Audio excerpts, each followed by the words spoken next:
मैं अपनी आँखों में बहुत सारे ख्वाब सजाकर इस घर में आई थी। रुखसती के वक़्त मेरी माँ ने मुझे कहा था, "बेटा तुम जो भी कर रही हो इसे सबसे छुपा के रखना। किसी को भी पता नहीं चलना चाहिए कि तुमने अपने दिल में क्या सोचती हो, क्या चाहती हो। इस बात का ज़िक्र अपने शौहर से भी नहीं करना।" मगर अम्मा मेरे ख्वाब कैसे पूरे होंगे? आप जानती तो हैं कि मैंने खुद को हमेशा किस रूप में देखा है। मैं क्या करना चाहती हूँ। आपने और अब्बा ने ज़बरदस्ती मेरी शादी तय कर दी। शादी तो कभी भी मेरे ख्वाबों की फ़हरिस्त में शामिल ही नहीं थी। मैं रूहानसी होकर बोली तो अम्मा ने मुझे गले से लगा लिया था। "बेटा ये मेरा नहीं तुम्हारे बाप का फ़ैसला है। अपने बाप के फ़ैसले की लाज रखना। तुम उसकी बहन के घर में ब्याह कर जा रही हो। बेटा कभी भी अपनी फूफो को कोई शिकायत मत होने देना। जानती हो कि तुम्हारे बाप अपने बहन भाइयों पर जान देते हैं। अम्मा वो सब तो ठीक है, मुझे भी फूफो से बहुत मोहब्बत है। बावजूद इसके कि उनका रवैया हमारे साथ बहुत ख़राब है। हमें नौकरानियों से ज़्यादा हैसियत देने को तैयार नहीं होते।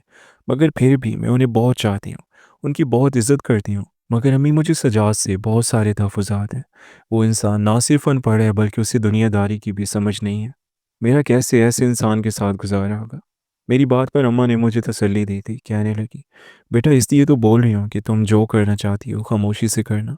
तुम्हारे शौहर को तो इस बात पर बहुत गुस्सा है कि तुम मुझसे ज़्यादा पढ़ी लिखी हो।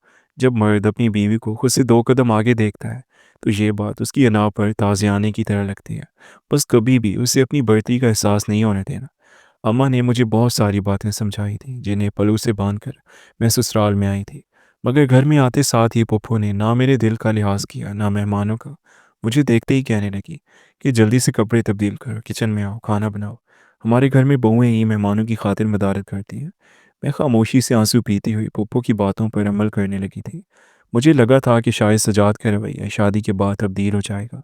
वो मुझे इज्जत देने पर तैयार हो जाएंगे। मगर नहीं, वो तो शायद औरत को पाँव की जूती समझने वालों में से थे। ज़रा-ज़रा सी बात पर वो बड़े कड़वे अंदाज से बात करते।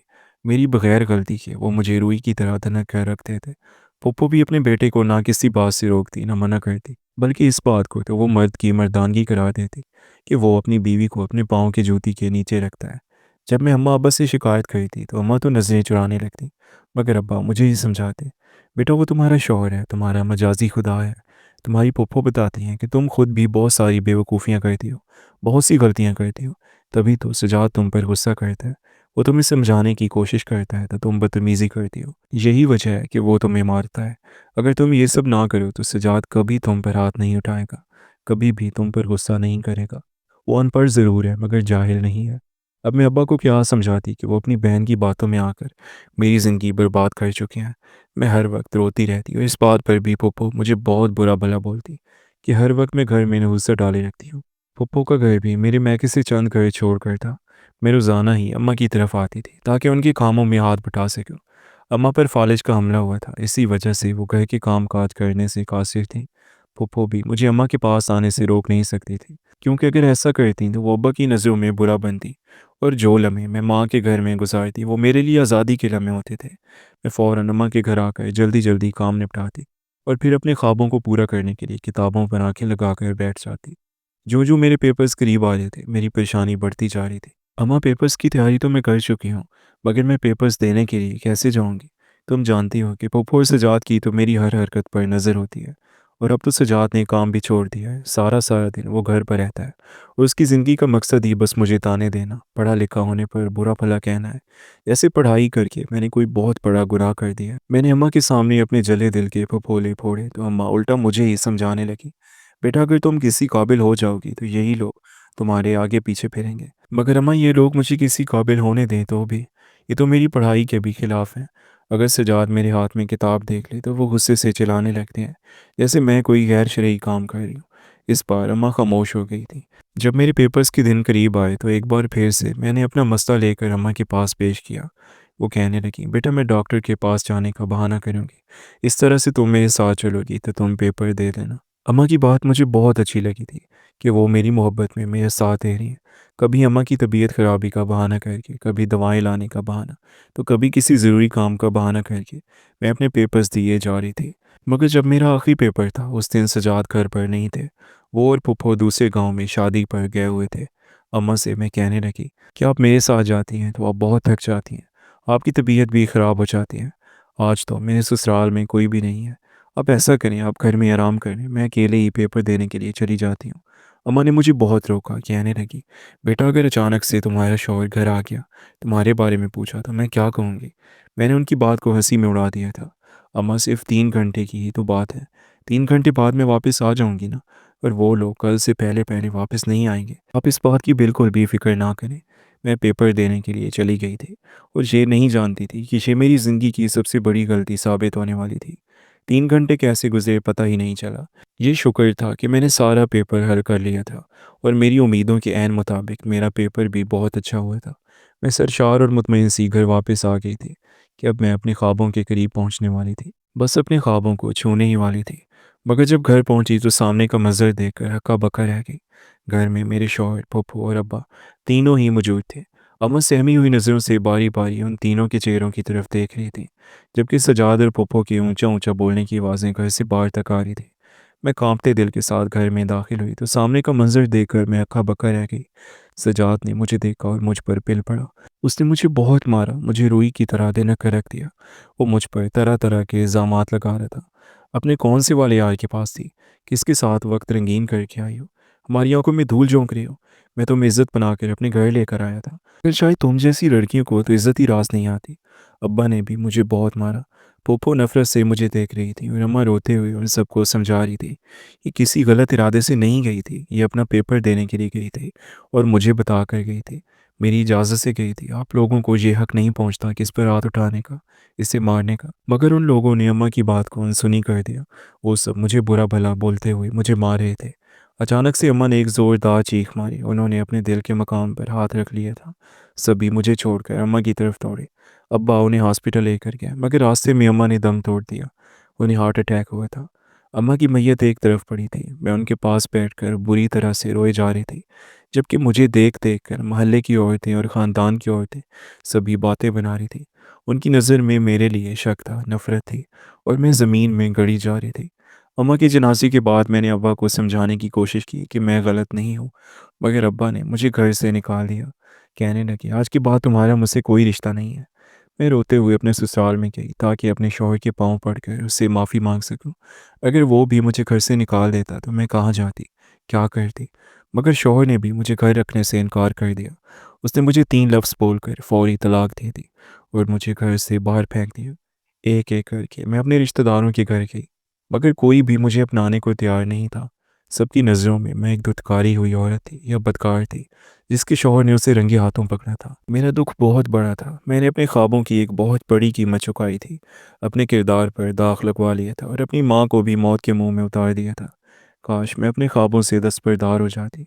तलाक और वालदैन के ठुकराए जाने के बाद मेरी दुनिया मुकम्मल तौर पर तारीख हो चुकी थी। मैं रोती बिलखती अपने तमाम रिश्तों से कट कर शहर के दूसरे कोने में रहने वाली अपनी कॉलेज की दोस्त सना के पास पहुंची। सना ने जब मेरी हालत देखी तो उसकी आंखों में भी आंसू आ गए। लेकिन जब उसने मेरे मैके और ससुराल वालों के रवैये के बारे में सुना तो उसके घर वालों ने भी मुझे अपने घर में पनाह देने से इनकार कर दिया। सारा मोहल्ला मेरे किरदार पर शक कर रहा था और कोई भी मुझे कबूल करने को तैयार नहीं था। मगर सना मेरे लिए एक उम्मीद की किरण साबित हुई। वो अपने घर वालों से लड़ पड़ी और मेरी हिमायत में खड़ी रही।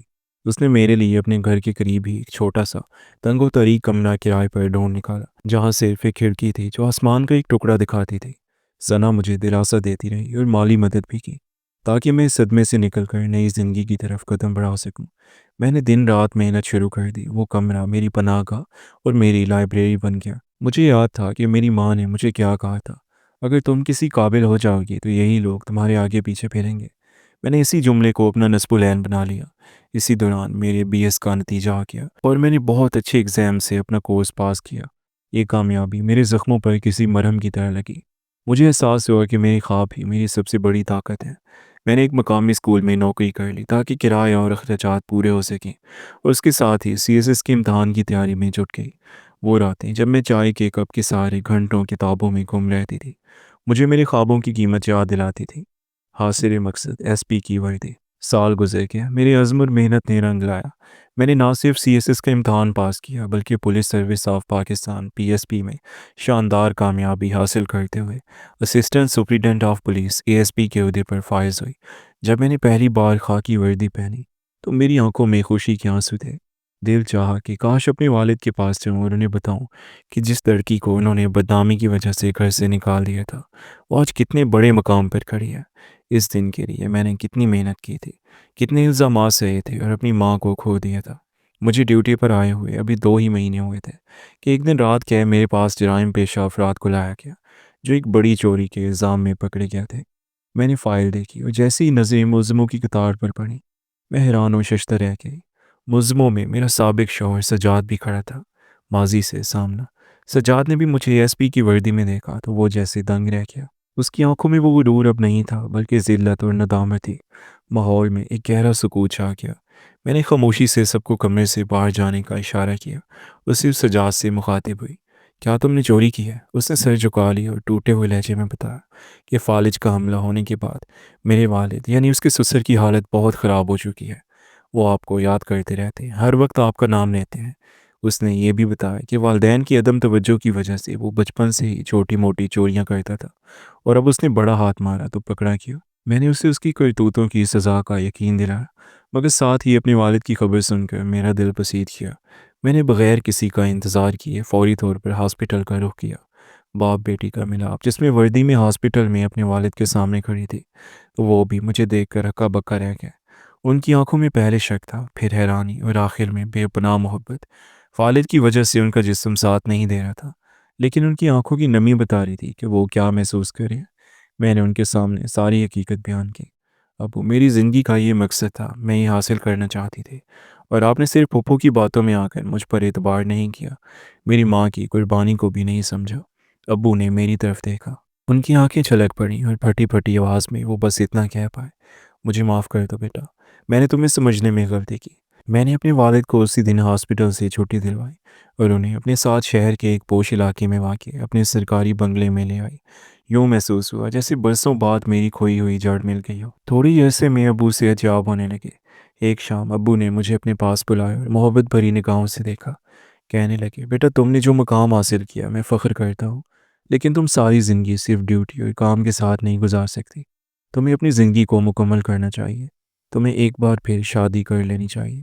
अब्बू का इत्मीनान देकर मेरे दिल को सुकून मिला। मैंने इस तजवीज़ पर गौर किया और महसूस किया कि ज़िंदगी का ये पहलू भी खाली नहीं रहना चाहिए। मैंने अपने डिपार्टमेंट के एक नहायत शरीफ और बावकार ऑफिसर अदनान से शादी कर ली, जो मेरे काम और मेरे अज़्म की कदर करते थे। यूँ मैंने अपनी मोहब्बत, साबित कदमी और वक्त की मदद से सिर्फ अपनी मंजिल ही हासिल नहीं की, बल्कि अपने किरदार पर लगने वाले दाग को भी धो डाला और अपनी ज़िंदगी का दोबारा से खुशगवार आगाज़ किया। आपको आज की स्टोरी कैसी लगी कमेंट सेक्शन में लाजमी बताएं, और अगर स्टोरी अच्छी लगी हो तो वीडियो को लाइक ज़रूर करें। चैनल पर नया है तो हमारे इस चैनल शाया स्टोरीज़ को सब्सक्राइब कर दें। आपसे मुलाकात होगी अगली वीडियो में, तब तक के लिए अपना ख्याल रखिएगा। अल्लाह हाफ़िज़।